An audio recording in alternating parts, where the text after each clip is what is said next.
hebel bay u martay hebel sheekh shariif baa loo ogolaaday inuu madaxweyne u istaagee mukhtaar robow baa loo ogolaaday inuu madaxweyne u istaago banaadar wax baan sheegaysta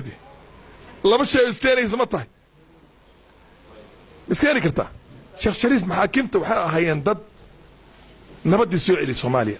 6 bilood oo ugu fiicneed adduunka ay keentay war hebel baa nin dilay lagamana caaqibin oo lama dilin asaga lama dilin hebel aan maxal lagu dilay maya haddii uu ka baxsaday oo nasiibkiisa kaga baxsaday waa gooni laakiin dambiga ma gashay the fact that somebody else was not taken through the same treatment is not defense in law. It's not defense in law. ninkan treason buu galay treason laguma qaadan lama daldalaado aniga treason baan galay aniga markaa lama daldalaadi karo. It doesn't work that way. It doesn't work that way.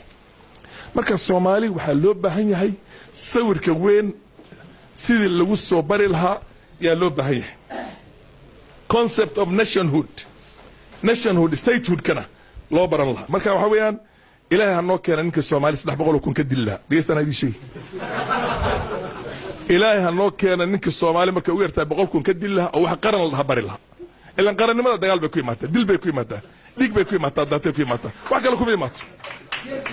all these formations of states or dumbo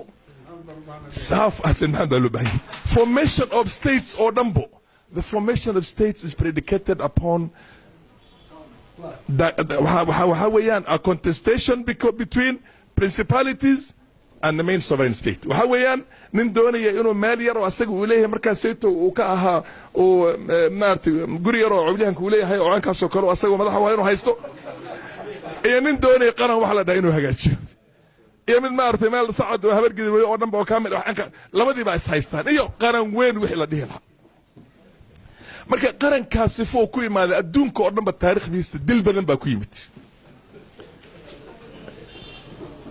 waad maqashay Soomaa